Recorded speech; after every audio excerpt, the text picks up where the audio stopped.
ನಮಸ್ಕಾರ ರೀಪ್ಪ ಎಲ್ಲರಿಗೂ.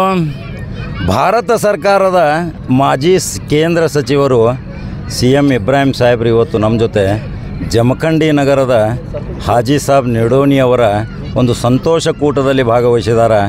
ಇವತ್ತಿನ ರಾಜಕೀಯ ಸ್ಥಿತಿಗತಿ ಬಗ್ಗೆ ಕೇಳಬೇಕು. ದೇವೇಗೌಡರನ್ನ ಪ್ರಧಾನಮಂತ್ರಿ ಮಾಡಿದಂಥ ವ್ಯಕ್ತಿ ಇವತ್ತು ಜಮಖಂಡಿ ನಗರಕ್ಕೆ ಎಷ್ಟೋ ಶಾಸಕರನ್ನು ತಯಾರು ಮಾಡಿದರು, ಎಷ್ಟೋ ಮಂತ್ರಿಗಳನ್ನು ತಯಾರು ಮಾಡಿದರು. ಇಂಥ CM ಇಬ್ರಾಹಿಂ ಖಾರ್ಖಾನೆ ಇವತ್ತೇನೋ ಒಂದು ರಾಜಕೀಯ ಒಂದು ಏರುಪೇರುಗಳಿಂದ ಇವತ್ತು ಅವ್ರು ಮಂತ್ರಿ ಆಗಬೇಕಾಗಿತ್ತು. ಇನ್ನು ಅವರೇ ಅವ್ರ ಮಾತಿನಿಂದ ಹೇಳ್ತಾರೆ. ಸರ್, ಇವತ್ತಿನ ರಾಜಕೀಯ ಸ್ಥಿತಿಗತಿ ಬಗ್ಗೆ ಹೇಳ್ರಿ. ಯಾಕಂದ್ರೆ ಸಿದ್ದರಾಮಯ್ಯ ಅವ್ರ ಪರಿಸ್ಥಿತಿ ಏನು ಕುರ್ಚಿ ಅಳ್ಳಾಡಕತ್ತೈತೆ ಅಂತೇಳಿ ಭಾಳ ಹೇಳಕತ್ತಾರ. ಇವತ್ತು ನಾಳೆ ಹೋಗ್ಬೋದು, ಬದಲಾವಣೆ ಆಗ್ಬೋದು, ಸಂಕ್ರಾಂತಿ ನಂತರ ಧ್ರುವೀಕರಣ ಪ್ರಾರಂಭ ಆಕೈತೆ ಅಂತಾರೆ. ಈಗ ಭಾರತೀಯ ಜನತಾ ಪಕ್ಷದವರು ಯದ್ವಾ ತದ್ವಾ ಅವರಲ್ಲಿಯೂ ಜಗಳ ಹತ್ತೈತಿ. ಎಲ್ಲ ಪಕ್ಷಗಳು ಜಗಳ ಹತ್ತಿದಾಗ ತೃತೀಯ ರಂಗ ಏನಾದರೂ ತಯಾರು ಮಾಡುವ ಸಲುವಾಗಿ ಹಿಂದೆ ಏನಾದರೂ ಒಕ್ಕೂಟ ಮತ್ತೆ ನಿಮ್ದು ಹಳೆ ಲೆಕ್ಕಾಚಾರ ಪ್ರಕಾರ ಬರ್ತಿರೋ ಅಖಾಡಕ್ಕೆ? ಈಗ ಫಸ್ಟ್ ನೀವು ಹೇಳಿದ್ರಿ ಸಿದ್ದರಾಮಯ್ಯ ಹೋಗ್ತಾರೆ ಅಂತ. ಹೋಗಲ್ಲ, ಸಿದ್ದರಾಮಯ್ಯ ಇರ್ತಾರೆ. ಅದೇ ಬೂದದ ಕಂಬ, ಆ ಬೂದದ ಕಂಬ ಹೋಯ್ತು ಅಂದ್ರೆ ಮಂಟಪ ಬೀಳತ್ತೆ. ಸೊ ಹಾಗಾಗಿ ಸಿದ್ದರಾಮಯ್ಯ ಹೋಗ್ತಕ್ಕಂಥ ಪ್ರಶ್ನೆ ಇಲ್ಲ. ಈಗ ಇನ್ನು 2 ವರ್ಷ ಅವರೇ ಇರ್ತಾರೆ, ನೀವು ಬರೆದಿಟ್ಕೋರಿ ನೀವು. ಎರಡನೇದು, ಈಗಿನ ರಾಜಕೀಯ ಪರಿಸ್ಥಿತಿ ಹೆಂಗಾಗ್ಯದ ಅಂದ್ರೆ ಹುಚ್ಚಾಸ್ಪತ್ರೆಯಲ್ಲಿ ನೆಂಟ್ರಿ ನೋಡೋಕೆ ಹೋದಂಗೆ ಆಗ್ಯದ. ಅಲ್ಲಿ ಯಾರು ಹುಚ್ಚರು ಯಾರು ಡಾಕ್ಟ್ರು ಗೊತ್ತಾಗ್ತಾ ಇಲ್ಲ.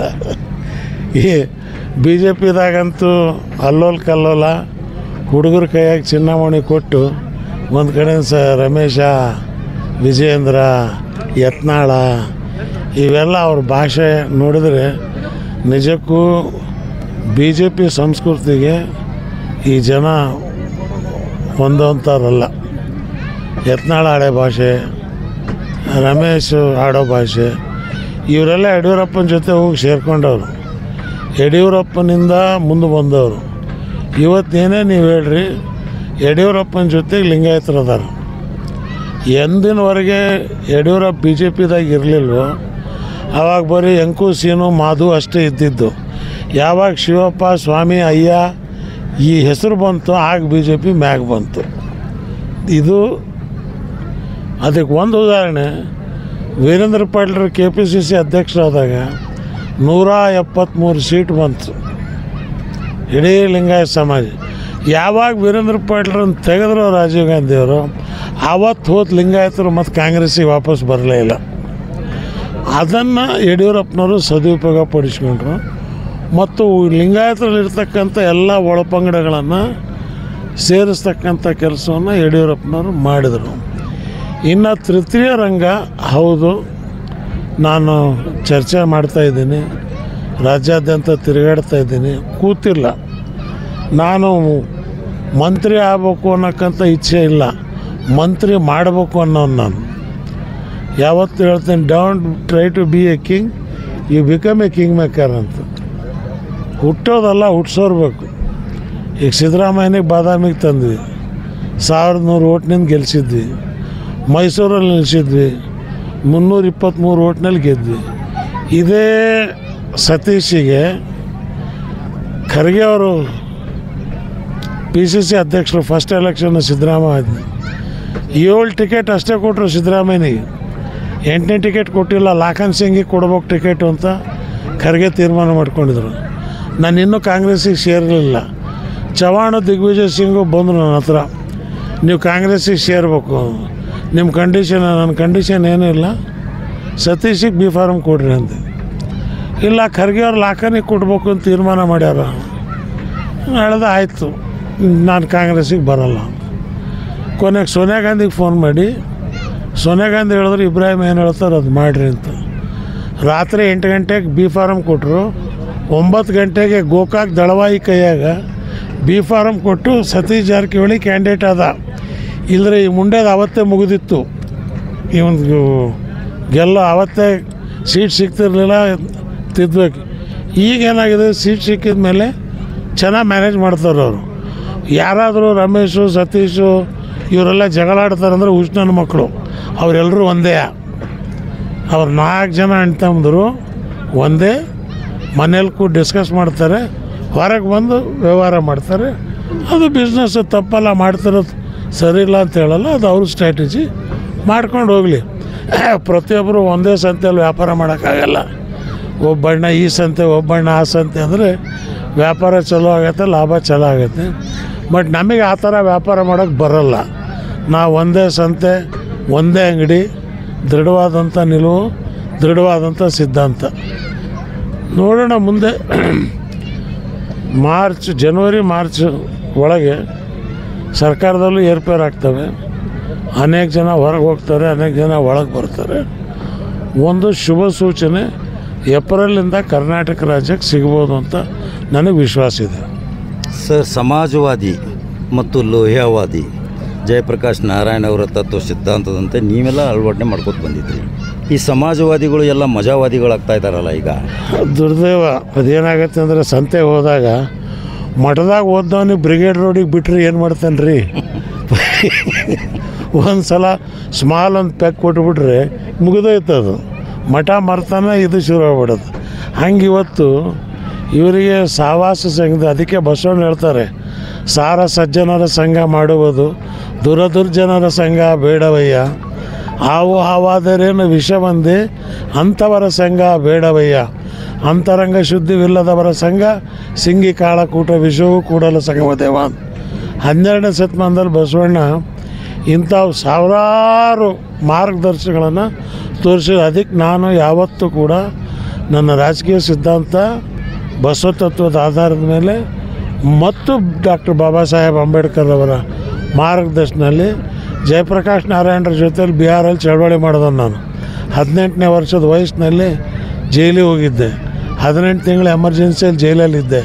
ಮಧುನಂದಾವತೆ, ಶ್ಯಾಮದಾನಂದ ಮಿಶ್ರಾ, ಮುರಾರ್ಜಿ ದೇಸಾಯಿ, ಚೌರಿ ಚರಣ್ ಸಿಂಗ್, ರಾಜನಾರಾಯಣ್ ಇವೆಲ್ಲ ಹಳೆ ಭೂಕೈಲಾಸ ಸಿನಿಮಾದ ಪಾತ್ರ ಮಾಡಿ ಈ ಹೊಸ ಪ್ರಿಂಟ್ ಹಾಕ್ಕೊಂಡು ಹೊಂಟೀವಿ ನಾವು. ಸರ್, ಈ ವಯಸ್ಸಿನಲ್ಲಿಯೂ ನೀವಿನ್ನೂ ಯುವಕರ ಗತೆ ಕಾಣ್ತೀರಿ.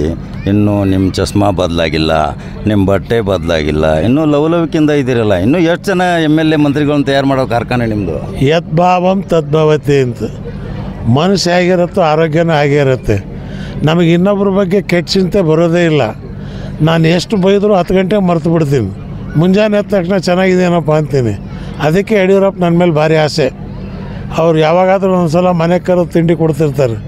ಯಾಕೆ ಯಡಿಯೂರಪ್ಪನವರೇ, ನಾನೇ ನಿಮಗೆ ಜಾಸ್ತಿ ಬೈಯೋನಲ್ಲ, ನೀವು ಬೈದರೂ ಒಳ್ಳೇದಕ್ಕೆ ಬೈತೀಯಪ್ಪ, ಯಾವತ್ತೂ ತಪ್ಪು ಬೈದಾನಲ್ಲ ನೀನು. ನಾನು ಹಿಂದೆ ಹೇಳ್ತಿದ್ದೆ, ಕಮಲಕ್ಕೆ ಸೂರ್ಯೋದಯ ಚಿಂತೆ, ಚಕ್ರವಂಗಿಗೆ ಚಂದ್ರೋದಯನ ಚಿಂತೆ, ಸಿದ್ದರಾಮಯ್ಯಗೆ ಜನರಿಗೆ ಚಿಂತೆ, ಶೋಭಕ್ಕನ ಯಡಿಯೂರಪ್ಪನಿಗೆ ಶೋಭಕ್ಕನ ಚಿಂತೆ. ಅವ್ರು ಕೇಳಿ ನಗೋರು ಅದನ್ನು. ಸೊ ಅದಕ್ಕೆ ಇವತ್ತು ಒಳ್ಳೆ ಕಾಲ ಬರುತ್ತೆ. ಆಮೇಲೆ ನನಗೆ ಕಾಯಿಲೆ ಇಲ್ಲ, ಶುಗರ್ ಇಲ್ಲ, BP ಇಲ್ಲ, ಕುಡಿಯೋದಿಲ್ಲ, ಸ್ಮೋಕಿಂಗ್ ಇಲ್ಲ, ಡ್ರಿಂಕಿಂಗ್ ಇಲ್ಲ, ನಶೆ ಇದೆ. ಏಕಪತ್ನಿ ವೃತ್ತ, ಒಂದೇ ಇಂಡಸ್ಟ್ರೀಸ್ ಪ್ರೊಡಕ್ಷನ್ನು, ಎಲ್ಲ ಕಡೆ ಇಂಡಸ್ಟ್ರೀಸ್ ಮಾಡೋಕ್ಕೆ ಹೋಗಿಲ್ಲ.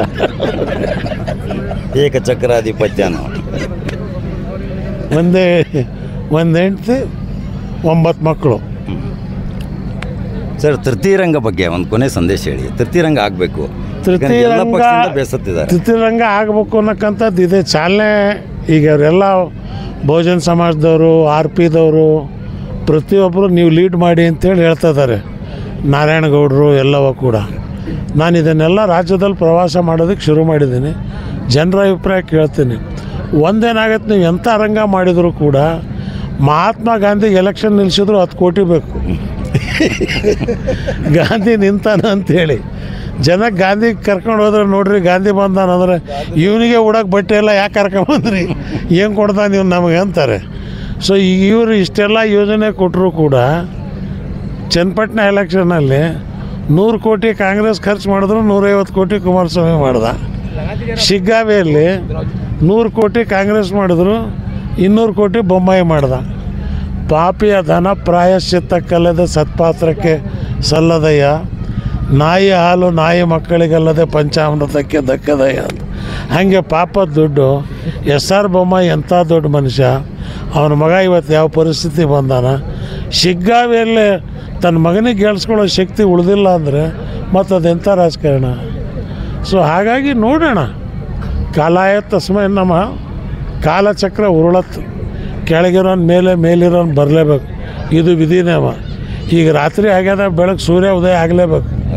ಸೂರ್ಯ ಆದಮೇಲೆ ಮತ್ತು ರಾತ್ರಿ ಬೆಳಗಲೇಬೇಕು, ರಾತ್ರಿ ಬರಲೇಬೇಕು. ಇದು ಭಗವಂತನ ಸೃಷ್ಟಿ. ಆ ಸೃಷ್ಟಿಯಲ್ಲಿ ನಾವು ಒಳ್ಳೆ ಮನಸ್ಸಿಟ್ಕೊಂಡು ಆಟ ಆಡಿದ್ರೆ ಖಂಡಿತವಾಗಿಯೂ ಜಯ ಸಿಗತ್ತೆ. ಮಾಡಬೇಕಾದಿಷ್ಟೇ, ಜಾತಿ ನೋಡಬಾರ್ದು. ಮನುಷ್ಯನಂತೆ ಕಾಣಬೇಕು. ಸೊ ಹಾಗಾಗಿ ನನಗಿರೋದು 2 ಡಿಗ್ರಿ. ನಿಮ್ಮ ಹತ್ರ ಡಿಗ್ರಿ ಏನು ಅಂತ ಕೇಳ್ತಾರೆ. ಸಿ ಅಂತೀನಿ. ಏನು ನಾನ್ ಕರಪ್ಟು, ನಾನ್ ಕಮ್ಯುನಲ್ಲು, ಇವೆರಡೇ ಡಿಗ್ರಿ ನಮ್ಮ ಹತ್ರ ಇರೋದು. ಮತ್ತು ಕಾಯಂ ಚೀಫ್ ಮಿನಿಸ್ಟರ್ CM ಇಬ್ರಾಹಿಂ ಅಲ್ಲ, ಅದು ಇದ್ದೇ ಇದ್ದೀವಿ. ಬಟ್ ಒಂದು ಸಲ ನಿಮ್ಗೆ ಹೇಳ್ತೀನಿ, ನಿಮ್ಮ ಚಾನಲ್ ಎಲ್ಲರೂ ನೋಡ್ತಾರೆ. ಇವತ್ತಲ್ಲ ನಾಳೆ ಅಲ್ಲ ನಾಡಿದ್ದು ನಾನು ಈ ರಾಜ್ಯದ ಮುಖ್ಯಮಂತ್ರಿ ಆಗ್ತೀನಿ, ನೀವು ಬರೆದಿಟ್ಕೋರಿ. ತುಂಬ ಸಂತೋಷ.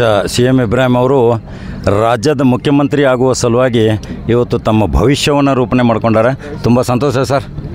Thank you. ಓಕೆ, ನಿಮ್ಮನ್ನು ಭೇಟಿ ಆಗಿದ್ದ ಭಾರಿ ಸಂತೋಷ. ಹೌದು ಸರ್. ಬರೀ ನೋಡಿದ್ರು ಬೆಂಗಳೂರಿಗೆ ಬಂದಾಗ ದಯವಿಟ್ಟು ಬಂದು ಭೇಟಿ ಆಗಿ. ನಾನು ಇಲ್ಲಿ ಇರ್ತೀವಿ, ಬಿಜಾಪುರದಾಗ ಇರ್ತೀನಿ. ಇಲ್ಲ ಸರ್, ನಾನು ಗೋಕಾಕ್ದಲ್ಲೇ ಇರೋದು. ಗೋಕಾಕಲ್ಲಿ ಇರ್ತೀನಿ. Very good. ಅಲ್ಲಿ ಗೋಕಾಕಲ್ಲಿ ದಳವಾಯಿ ಸಿಕ್ಕಿದ್ರೆ ಕೇಳಿ, ಅರವಿಂದ್ ಅರವಿಂದ್